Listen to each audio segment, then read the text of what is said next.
Hello everyone. Today we have Ambassador Pradeep Kapoor today with us for this exclusive interview. Welcome, Ambassador Pradeep Kapoor. Thank you very much, Kiranji. So, Pradeep Kapoor is currently a visiting scholar of Southeast Asia and South Asia Studies at George Washington University. He is also an adjunct professor at Management Development Institute in Gurgaon, Haryana. He was previously a visiting clinical professor of international trade, sustainable development, and security issues at the School of Public Policy, University of Maryland, College Park. He had served as ambassador in Cambodia, Chile during 2001 to 2014, and he had also served as Minister for Economic Cooperation and Assistance with Nepal. He is an alumnus of IIT Delhi with a bachelor's degree in electrical engineering and master's in management and systems. He is an author of many articles and books. He is proficient in English, Hindi, French, Spanish, Punjabi, and Marathi. Thank you, Ambassador Pradeep Kapoor, today for the interview. Thank you very much for inviting me. Please introduce us with your life journey from IIT Delhi onwards. Thank you, Kiran. Great fun to be on an IIT platform, on an IIT forum. I appreciate the opportunity. I joined IIT Delhi in 72, 77 batch of BTech Electrical. Those days it was 5 years, unlike now. And then I did years of management, systems and management studies. And then fortunately, I appeared for the Indian Civil Service exams and got into the Foreign Service. So I would have been probably the first IIT Delhi student to join the Indian Foreign Service. So you can imagine, 1979, when I joined, there's nobody before me from IIT Delhi that I know of. And let me share an interesting story. After having done my BTech and MTech, like many other IITians, we apply for studies abroad. We want to enrich our learnings, enrich our sort of knowledge base. So I wanted to study more in the US. I'd applied to a whole lot of universities, a bunch of universities in US, got admissions in most of them, and including the MIT. And when I went for the IAS interview, some of the people on the board they didn't like the idea of a student from IIT Delhi, BTech, MTech, ranking, distinction, etc. Wasting all that resource to join the civil services of India. So they made life hell for me during the interview. I was sweating in an air-conditioned room and drinking up that glass of water in front. So when I came back to the IIT hostel, I was in Karakoram for my BTech, I was in Vindhyachal hostel for my MTech. So hello to all the guys in Karakoram and Vindhyachal who will listen in on this interview at some stage. So the first thing I did was like pull down, and then I got a letter to MIT that I'm joining, because I thought the interview was such a disaster that I never cleared the civil service exams. So, as luck would have it, when the IAS results were declared, I was in the top few ranks, because the other people in the board at that time, they sort of took a contrarian view to the chairman and a couple of others, gave me very, very high marks. So I was in the top few ranks. So the IIT director heard of this story, that one of the IIT Delhi guys is going to be leaving the offer of MIT. MIT was like, even pay. Manna, paradise, manna from heaven. Leaving the offer of joining at MIT to join the Indian Foreign Service. Civil service was okay. It was not ranked like there. So I get a letter one day saying that just a story to, for the IITians also to listen to, the IIT alumni. You are invited for tea at the director's residence. Now, IIT director's residence and tea is a big thing for any IIT student. You don't cross those doors at any normal way. I thought it was a gathering of many students who would be talking to the director, passing out students. And I go there, I see I'm the only one. And the director starts off by saying that, Pradeep, I hear that you got into the IFS. Congratulations. But I also hear that you're leaving MIT to join the Indian Foreign Service. So I said yes. So he said, well, let me tell you that's the wrong decision. And for 1 year, 1 hour after that, to hear to a long lecture for 1 hour from the director as to why I should be joining the MIT and not the IFS.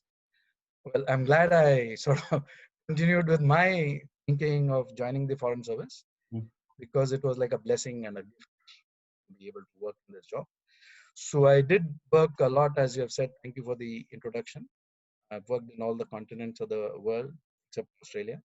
Worked in many countries. Worked in Bondu, as they say, the back of beyond in Africa, in Tanzania, in South Asia, Southeast Asia, in Europe, in France, in UK, in the US, in Latin America. So that sort of rich experience, and that too after an IIT life. IIT is like paradise.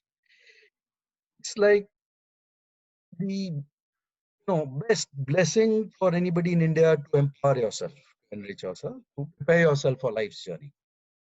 So I utilized that opportunity to get ready for whatever was in store, and then fortunately IFS came along. So joining the Indian Civil Services, India is a big country, second biggest population in the world officially, but we are soon going to be the #1 population. So if you have such a massive population, which is more than the entire population of continents put together, if I total the population of Africa, 53 countries, population of India is much, much more than the population of Africa. If I put together the population of Europe, Latin America, and USA, North America and South America, 2 continents, big continents. So you can imagine the density of the population being much more. If you imagine the problems in countries of Latin America and North America, Canada, US, Mexico. So you put together those sort of problems, still in comparison to the problems that we have in India, because population is much bigger, space is much less, etc. So anyway, it was a very, very rich and satisfying career, and I was able to contribute a lot in many different ways. So life's journey continued, and then I finished with my service with the government directly at some stage. I do continue with my association, of course, with a lot of dialogues with the Council on Good Governance and the training of Government of India officers. And the engagement now is more intense with India in terms of directly being involved with rural development. Also in the sense that having worked in the government, then in academics, also being engaged in the private sector very intensely in some very big organizations like Business News Americas, which is one of the biggest serving platforms for business in Latin America. As an advisor to them, currently I'm strategic advisor to one of the most important firms which is contributing to digital India in India, towards Reserve Bank of India, towards Ministry of Finance, towards Government of India activities, and towards the globally marketplace, the GEM platform, for example. And they are also serving a very big way to bring along IT transformation in the world by serving entity or creating the IT platform for the biggest commercial banks of the world, for one of the best central banks of the world. So being strategic economic cooperation advisor for that sort of entity also. So it gives me a good overview and good purpose in life to continue contributing whatever ways I can. Yeah. Thank you. So after more than 35 years in public service, you continue to contribute in leadership roles in the field of development. What inspired you in the first place, and what keeps you moving in that direction? So what inspired me in the first place? If I have to think about that, I was interested in sort of contributing towards whatever I could for my motherland. So I remember that in the school, in the middle school, in the 7th or 8th standard, when we were asked to write an essay on what is your aim in life, that stage I wrote that my aim in life is to become an Indian Foreign Service officer. So to that extent, I was a little more fortunate in the sense that I had started developing this thought and this idea at a young age. Not necessary to do that. You could keep on evolving, changing. There's a lot of change which happens in life. And I'd met this ambassador of Switzerland, for example, during a visit to one of these monuments, one of the Taj Mahal itself. And me, he seemed like God, ambassador of Switzerland. When he gave me his visiting card, I treasured it like a gold. So to sort of improve the image of India globally, work for the country, to increase its footprint, I thought it would be a good opportunity if I am able to achieve that destination goal, traverse that journey. So fortunately, I did that. And IIT was like, at that stage, I thought that, civil services is a very difficult exam with more than 1 million people appearing. So is IIT. So IIT, I thought that if you get into the civil service, fine. Otherwise, you have a good, career ahead. You study abroad, you have a job, you continue with life. That was the way I sort of took it. When you say that, what leads me to continue to contribute the in the field of development, like with this richness of experience of interacting with people at the grassroots level, different continents, you develop a sort of an understanding of the world which the Indian Foreign Service gives you. And Indian diplomacy is very well accepted globally because we are a bona fide sort of entity as a country. So our primary aim is to benefit the relations mutually, not looking for self-interest because of our own traditional way of thinking, growth, etc., or from history from the first day. So when I was Joint Secretary SAARC, for example, it was a very good experience for me to work with the South Asian countries and look after our relations with them. I was in charge of our involvement with the SAARC summit in Dhaka. So in that also I was able to make very good contribution in terms of changing the track of SAARC from being a non-functional entity to something which became purposeful. So as leader of that. So the government gave me that sort of opportunity to do service for the country. Then in ASEAN, as Director ASEAN, to enter in depth into interactions with the Southeast Asian nations. It was a great opportunity to dialogue with them across those 10 countries of ASEAN. Then as Ambassador of India to Cambodia, for example, I was in charge of the first ASEAN-India summit level dialogue. And Prime Minister Vajpayee came. So it was a great learning for me, interacting with such great thought leaders, such great visionaries. Could keep on learning. Your life's journey continued by during these interactions. I would be interacting, for example, with the King of Cambodia, Norodom Sihanouk, Prime Minister, so many prime ministers, presidents of so many different countries, dictators, despots. So you learn what is the difference between good leadership, bad leadership, etc. What means good leadership. So you keep on evolving in the sense you learn the experience from Nepal, like you mentioned, economic cooperation and assistance. I took that to the SAARC countries, at Cambodia, built up many institutions. SAARC, for example, the South Asian University, is something which I sort of created in terms of the concept and the initial thinking. Did a lot of work for many other aspects of SAARC relations in terms of open skies policy. We put together a lot of proposals for collaboration with the SAARC countries, which are accepted by the government. This sort of job gives you that possibilities, capacity. Even with ASEAN, creating the Entrepreneurship Development Institute in Cambodia and other countries. So that continued. And then CELAC also, it was useful because CELAC is the conglomeration of all the Latin American countries. So based on my experience with SAARC and ASEAN, I could sort of formalize a level at dialogue at the level of foreign ministers between India and the entire Latin American continent. That was the first dialogue in the world for any country to have with a continent like that, Latin American continent. So it sort of gives you, a sense of satisfaction, sense of happiness, a sense of contribution. So, when you go to a village in Haryana, for example, another little story, our life is full of stories because There's so many stories. I'll be able to narrate only a few today. And there is this middle school in a small village, Tulkana, near Panipat, near IIT Delhi Extension campus. And one of the girls in one of the seventh class stands up and she asks me a question: how can I become an ambassador of India?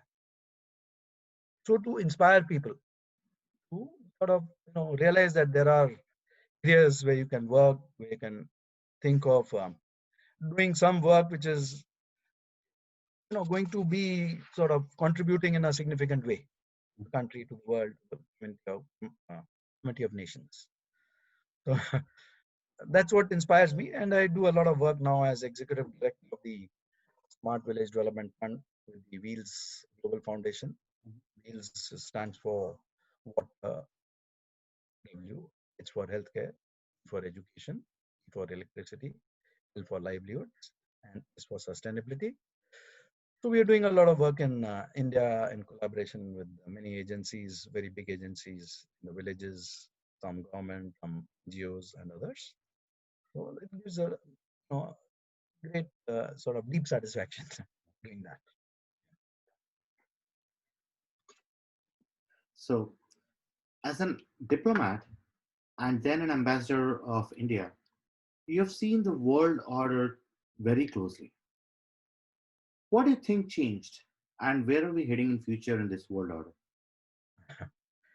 So let me start by about the aspect of working as a diplomat for India, Indian Foreign Service. That itself is a great opportunity because if you see the Wikipedia, what is the Indian Foreign Service? It has been described as a heaven-born service. Heaven-born service means probably better than being born with a silver spoon in the mouth. So the opportunities are infinite, literally, because you're interacting with 200 countries on so many different areas and aspects. So you can imagine strategic aspects, economic aspects, political aspects, military aspects, security aspects, terrorism, climate change, absolutely infinite platform to work with if you have passion, if you have interest. So you can keep on contributing in a very significant manner. And working with presidents and prime ministers of India and those countries in those fields directly one-on-one and in interactions. So work, like I said earlier, with people like Mr. Robert Mugabe in Zimbabwe, one of the legendary leaders of Africa, Julius Nyerere, president of Tanzania, absolutely historical, great legacy. Salim Ahmed Salim, leader of the African Union, very close friends, and great opportunity to work with them. Then people like Hun Sen in Cambodia, besides King Norodom Sihanouk. Norodom Sihanouk was one of the founders of the non-aligned movement. Then Pierre Trudeau, Canada, Prime Minister, father of the current Prime Minister, Justin Trudeau. François Mitterrand, the French President. Miguel de la Madrid of Mexico. Dr. Michel Bachelet, Chilean President. Now, with all these leaders, when you work, you get a great opportunity to sort of understand what are their pain points, what are their pressure points, and how can we help. Because India being a big country with a big heart is always looking out to help us. So there is a lot of learning about how countries are shaped, how they evolve, about how the people think, about international relations, about strategic, cooperation, about terrorism, about so many aspects. Now, what has changed? Well, lots of things have changed. In the sense, the whole dynamics have changed. And for example, when I was teaching in Georgetown University in 91, 92 as a senior diplomat from India, that was an opportunity again.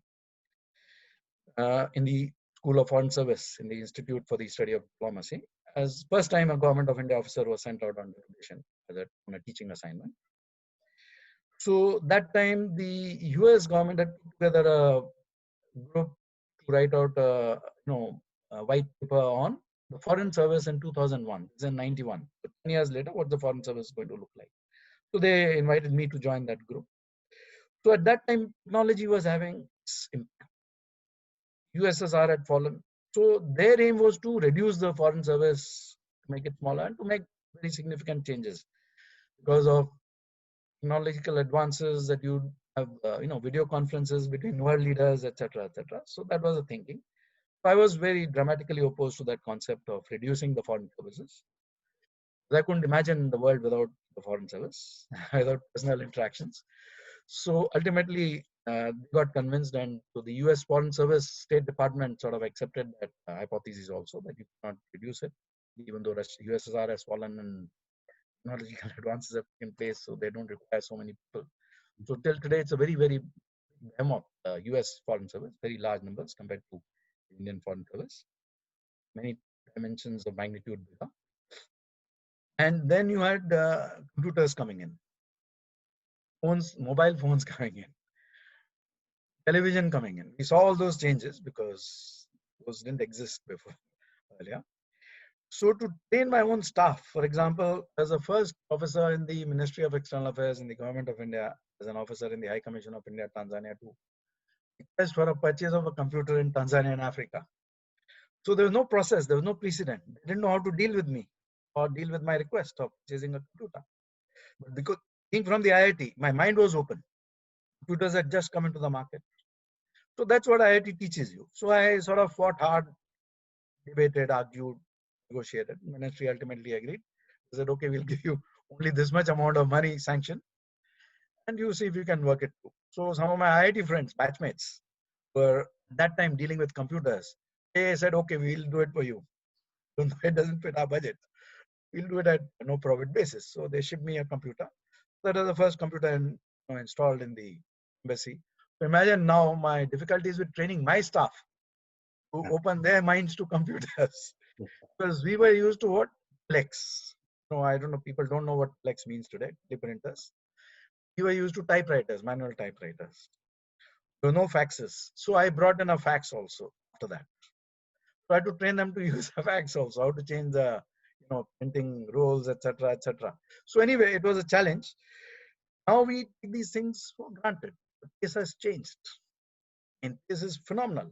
For example, what the president of a country like the USA, considered as the most powerful person in the world, the knowledge base available to him, the database available to him, say a few years back, on almost 90% of that is available to common man in a village in a rural part of Africa or India through a smartphone. It doesn't even need a computer. So that is a sort of change that has taken place, and that is accelerating. So the dimensions of the change are phenomenal.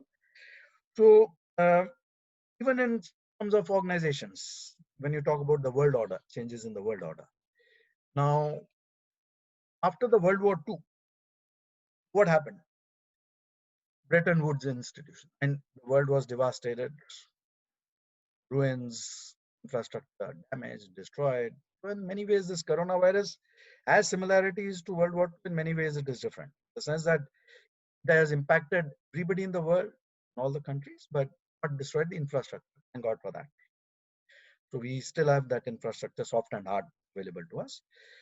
But the Bretton Woods institutions like the World Bank and the IMF were set up with the leadership of 9 countries like the US, benevolent, bona fide countries. The UN, for example, was set up globally, cooperation between the nations. The League of Nations had sort of proved itself, outlived its utility as such. So they wanted a new world order with new institutions. So they set about creating these institutions, WHO, the World Health Organization, UNDP, so many other organizations, sort of rise from the ruins, rise from the ashes, the old world. See how to bring about economic recovery, growth, development. Marshall Plan by the US for Europe. So all that accelerated the economical growth, change, development. So that's, I see a lot of change. Then comes the social media, the impact of the social media. What is the impact? And I have seen that in front of my eyes as it evolves. So everybody, and you, for example, you are a global actor. You can impact the global events with your access to social media. You can be impacted by them. You've already been a global actor for many years. Anything you purchase is contributed by many countries, many workmen from many countries, many resources from many countries. What you do contributes similarly to many countries. So nobody is sort of a isolated village by himself or herself. Everybody is a global actor in the world. So to that extent, the entire world has changed, the world order has changed, the scenario has changed, and it will keep on changing. How do you see India's role in this new world order? How about the US and China? That's a very good geopolitical issue to discuss. India, I mean, so you're to full disclosure because I'll have some biases. Absolutely. So India's role will continue to grow very significantly. As an observer for the last 3-4 decades of global leadership, global perspectives, international relations, strategic aspects, security aspects, I can very confidently and comfortably say that India's role in the Committee of Nations will grow exponentially, and nothing can stop that. However, if we look back into history, means if I just ask you and all the listeners of this interview, whenever they tune in to listen to it, simple questions, just pause and reflect. Where was India in the past? Where is India today? Where will India be in the future? And not just where will India be in the future, where should India be? And do we all have a role in that or not? So coming to the first part, where was India in the past? So there was this article, for example, in The Economist in October 2014, which I advanced upon, for example, showed the contribution in the economic growth of the world from year 1 to year 2000. Research article, very well researched, together by The Economist staff team, the International Monetary Fund, the IMF, and the consultants Angus Madison, three reputed organizations in the world. So in this whole discussion and the graphs, etc., they talked about USA, they talked about Europe, they talked about UK, they talked about China, they talked about everybody in the world except India. Then I look closely at the bar graph. What do I see? The biggest contributor to the world economic growth, global GDP, purchasing power parity terms, from the year 1 to the year 1000 years, the world's first one Christian era, more than 30% the global GDP contribution by a country called India. From the year 1000 to 1500, more than 25% of the global GDP contributed by India. Purchasing power parity basis. Then the contribution starts coming down, colonization, breakup of India, invaders, Middle Ages, we go backward. With colonization, our contribution drops to less than 1%. We are again getting up there slowly. And by 2030, the estimate is that India will become, another 10 years from today, the second biggest contributor to the global GDP in purchasing power parity terms, outstripping the US, and China will be the first, which is doubtful to me now, as an observer of international relations, about China being the first. But the predictions are that by 2050, India will outstrip China and become the number one leader in global GDP, purchasing power parity terms. So what gives me that sort of confidence? The India I see, the youth, their confidence, their resilience, their capacity to sort of learn, basic intelligence due to our traditional support systems, our cultural systems, our social systems. Young demography. More than 65% of the Indian population is less than 35 years. So you can imagine hundreds of millions, 800 million people are young, bursting with energy. If we are able to convert that into positive energy, we are automatically headed there. Nobody in the world can stop us. Now, even in the US, if you see the Indian origin population, like all the other Indian diaspora in the US, engineers from IIT, from other institutes, doctors, lawyers, professionals, academicians. What are we doing here? We are contributing very, very significantly to the country, USA. For example, the highest per capita income of any ethnic group is that of the Indians by far for a long, long time. It continues unabated, increases. And you see, for example, the Parliament of USA, which is the Congress and the Senate, etc. House has passed a resolution 207 in 2008 in coordination with our people from the Indian Foreign Service and the IITs primarily, appreciating the contribution by the IITs and the Indian diaspora to the economy of USA and to job creation.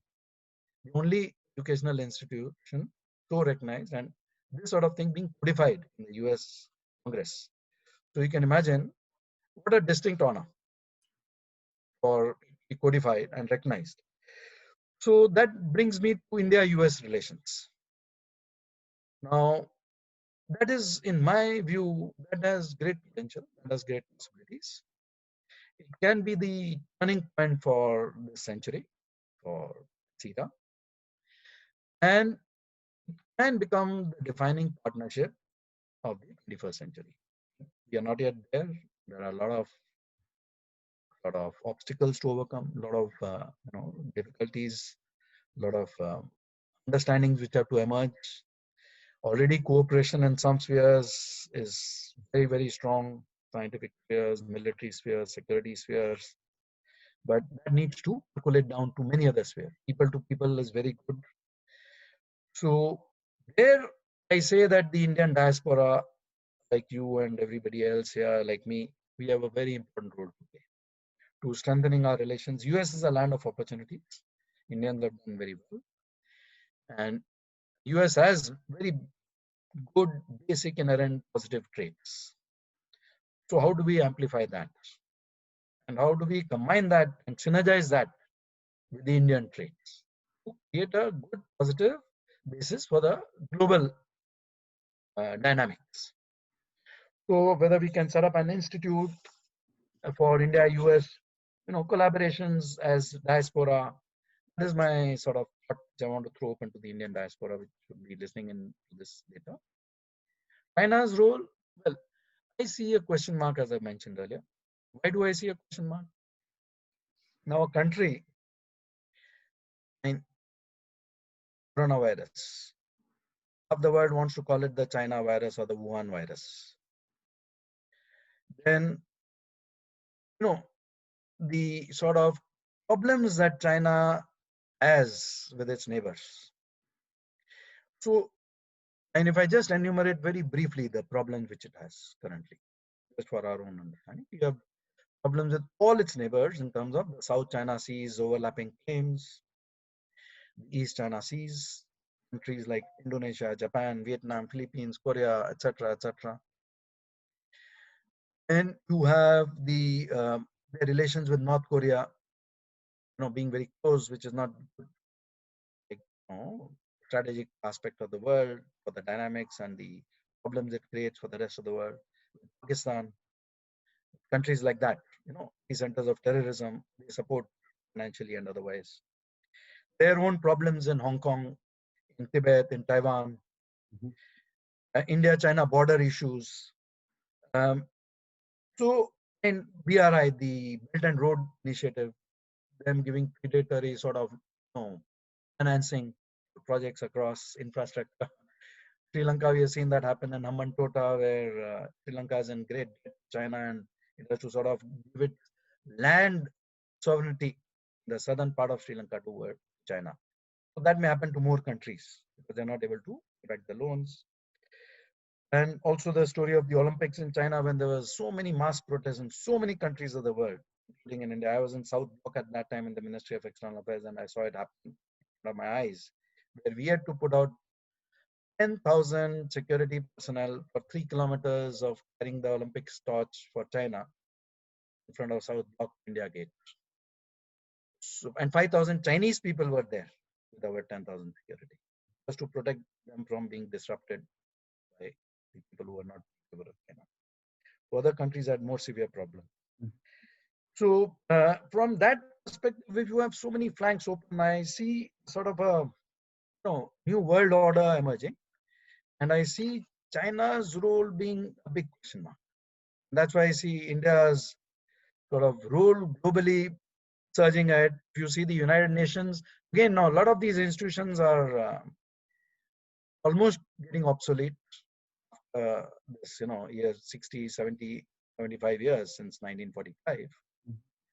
So a rethink has to happen. Is the World Bank sufficiently capable to cope with the new dynamics environment for the world? IMF? Is the WHO capable of coping with it? Is the UN capable of coping with it? If UN has 5 countries with veto powers, including China, which is vetoing the entry of India as a permanent member the last 5-10 years. Is it justified? Germany, and you have countries like India, Germany, Japan, Brazil, and either Nigeria or South Africa from Africa who deserve to be in the permanent membership of the Security Council. That's not happening. So how do you change all that? How do you create new thinking, the world, new world order, and new institutions by sort of, evolving and setting aside the old and taking on a challenge to create new? So every country is going through some political changes over the past decade and a half. Foreign policy is supposed to build relationship between multiple countries for a longer periods of time. Where do you see that the political environment has changed along with the way the business is conducted? There is a lot more public communication happening using the social media, and the information that was supposed to be confidential is being exposed in WikiLeaks and things like that. So where do you see foreign policy uh, uh, spearing ahead from here, and then what will be its impact in the next, how is it going to transform itself in the next decade?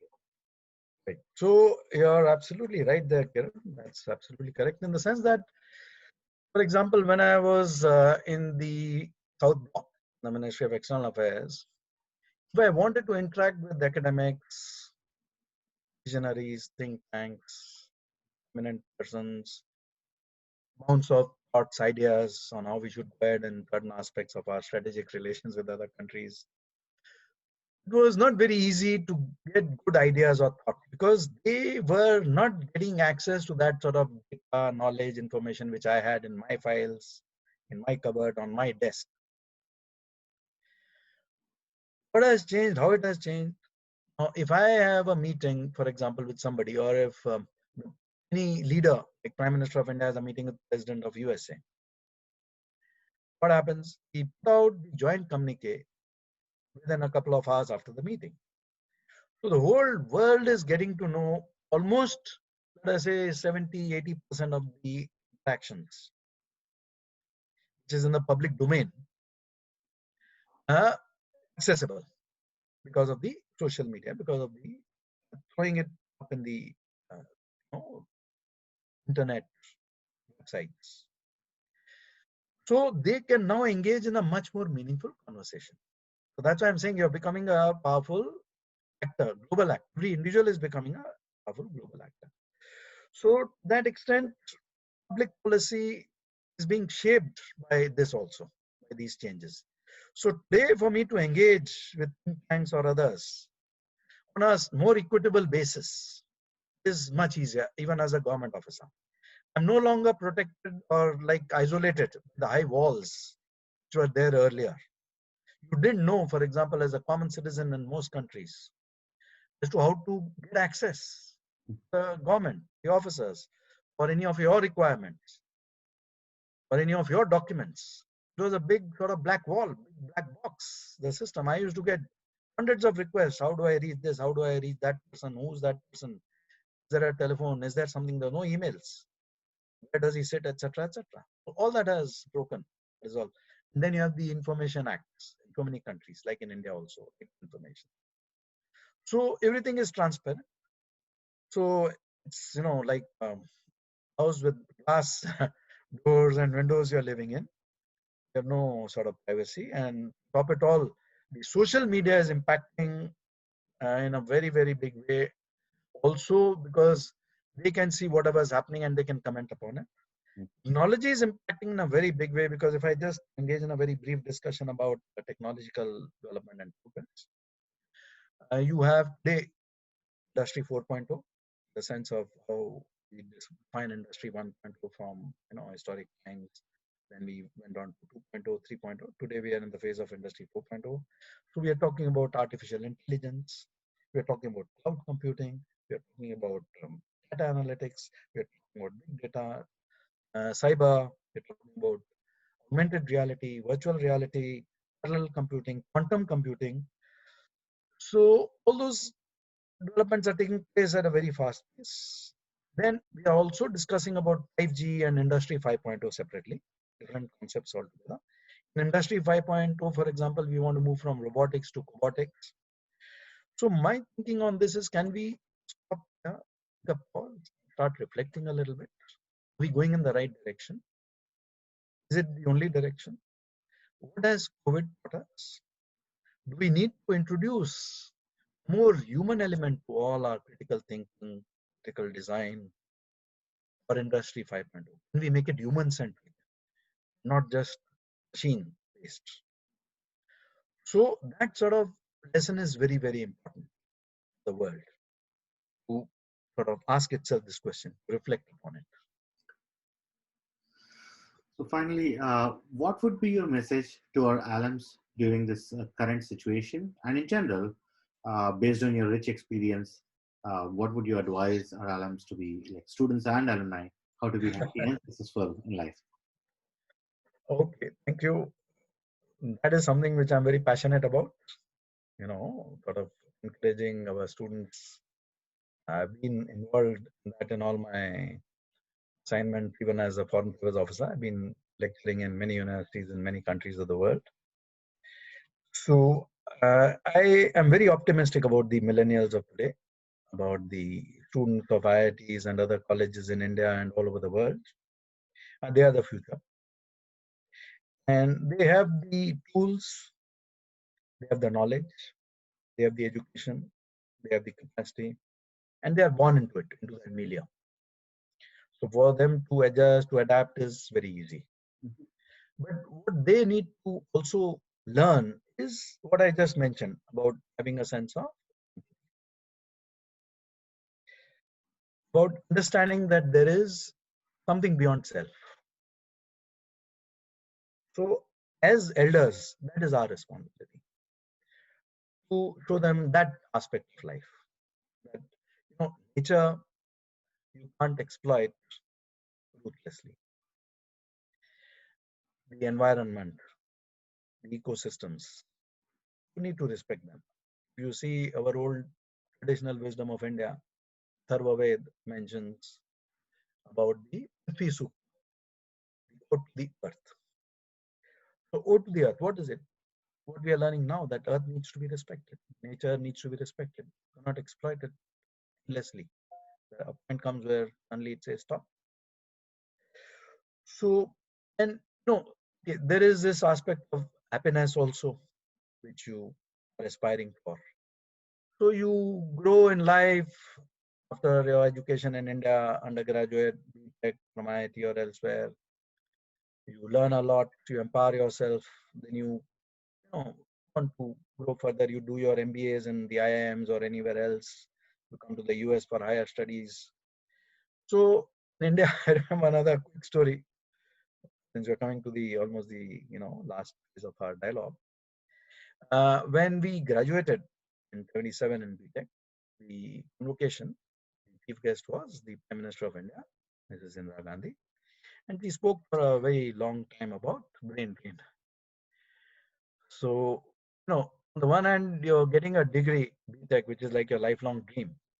It's a destination. You have that goal. And on the other hand, you're being, filled with a sense of guilt that you've got so many offers of admission into a bunch of universities in the US in your pocket. And you're being told that this is brain drain. That was a top agenda item for the government of India at that time. And one of the big visionary thought leaders of India at that time, he mentioned this comment to us in a public gathering, in a big discourse he gave at Georgetown University at that time. The ambassador of India, Abid Hussain, very great person. He said that, so this used to happen in all the discussions with Mrs. Gandhi, with her close advisors, and he was on that team. He said one day, like, we stopped the agenda, and soon enough, Mrs. Gandhi was launching off on again brain drain. How do we stop the brain drain? So Abid Hussain mentioned to the Prime Minister that, Madam Prime Minister, we stop the brain drain, the brain will be in the drain. So thereafter, the discourse, the narrative took a different turn. He stopped talking about the brain drain. So what happened ultimately? Brain gain. So why I'm mentioning this story is that similarly, brain drain is happening from the villages of India today. Rural migration. The best brains are going out of India. So my message to the IIT students is the following. Deal with it separately for the IIT alumni. Is that while you're at the IIT and you're learning, you're getting a lot of gifts. One of the best blessings to be in India in an IIT campus and learn in that campus. We all know that. It's a no-brainer. Yeah. So since that has empowered you for life, IIT is your alma mater. Alma mater means what? A nourishing mother, fostering mother, bountiful mother, alma mater, soul. So you owe something to the mother. So keep that in mind. And when you have your aspirations, etc., it may take some time for it to evolve. Let it evolve. Engage in conversation. Have short-term aspirations, long-term aspirations. So after a time when you have sufficiently settled down in life, then you are like, let us say, an alumnus of IIT, some of the other IIMs or the colleges, other institutions all over India. So a time has to come when you sort of to give back. Like there's this famous saying by Jack Welch, I don't remember the exact wording, but it says like, you are not a leader until you start growing others to become leaders. When you become a true leader. It's that transition phase, the tipping point. So that is where I would recommend that we have the capacity, we have the global acceptance as Indians, as Indian diaspora. You see that in the UK, for example, the top 3 leadership posts in the cabinet of UK are all held by Indians: the finance ministry, the commerce ministry, and the home ministry. Similarly, in Canada, 4 of the 22 cabinet ministers are Indians, which is like almost little less than 20% of the cabinet positions in Canada. In US, we have a large number of US diplomats who are Indian origin, including US ambassadors. So acceptances are good. And IIT is the start of the journey. Once you have evolved to the stage of being settled, you may have been in a career which is with the corporate sector or with the startup sector or with academics, for example. If you scan the academic sector in USA, a large number of positions are held by Indians, many from the IITs, very senior positions, deans, presidents, professors, disproportionately. But when I scan the public service domain in the US, do I see Indians in any significant numbers? Far below our diaspora population in the US. So, is there a way to correct that? How do we inspire our diaspora to contribute more in the public service in USA, globally? So that is my message to the alumni, the Indian diaspora all over the US, that you may get a lot of happiness and satisfaction from your personal achievement and personal growth. That is one aspect. But the sense of happiness, the sense of joy, the sense of long-term satisfaction will be much more when you do service. So let's open up our minds. If we can't do it, let's at least try to sort of engage with our children to see if we can inspire them to Absolutely. it as the next generation. And also, India, like I discussed earlier, is a country, big population, not big enough area. The density is very high, problems are very high, infinite problems, infinite opportunities. Rural population of India, if you take it even as 69%, 70%, translates to more than 800 million people. So opportunities are absolutely infinite. Just work in this segment, see if we can do anything. All the IITs, for example, fortunately, have rural development departments now. Center for Rural Development and Technology in IIT Delhi, Sitara in Bombay, IIT Kharagpur, IIT Tirupati. They are actively engaged with the IITs. IIT Guwahati, IIT Gandhinagar, IIT Bombay, IIT Madras, and flourishing and expanding. But in my opinion, they can do a lot more. The potential is infinite. They're nowhere near that potential, or even a small percentage of the potential. So how can we contribute towards that, for example? If we are attached to the IITs, let's empower the IITs. IITs, while they are paradise in the Indian context, in the global context, when I compare it to the University of Maryland, in the sense of labs, in the sense of resources, hostels, bathrooms, that point of view, I'm saying that. Not in a negative context, but in the sense of possibilities of improvement. Phenomenal. Rankings, we are hardly there in the top 100. Yeah. We think it's a wrong ranking. What is the global perspective? Okay, globalization has not happened in the IITs. In the sense, professors from outside, students from outside, international quality resources, facilities lacking. So can we do something to bring down that gap? Because okay, we are contributing very significantly. Okay, IAS officers, UPSC. What is the percentage of Indians from IITs, not Indian, but from IITs and their engineering colleges? You will be surprised to know that more than 65% the UPSC intake for the last 20 years is from IITs and engineering colleges. So if you put that in context, so you can imagine if I am interacting with any secretary today, large number of secretaries say, sir, I'm from this IIT or that. When I go to, visit any country or any work, say, the ambassador or the deputy ambassador or the minister or the first secretary, counselor, they'll come to me, sir, I'm from this IIT, I'm from that IIT. When you go to any university, as we have discussed earlier, in the US, again, it's the same scenario. So we are already controlling many sort of important influencing, policy making, decision making scenarios in the world. So how can we go further and get into more actively in the public service domain, in the rural development, rural empowerment in India domain? That is my sort of message to the alumni, the Indian diaspora, to the students. Keep this thought in your mind. Thank you. Thank you so much for your time. On that note, we actually have the House Resolution 207 that Ambassador Kapoor was mentioning on our website, iit.org.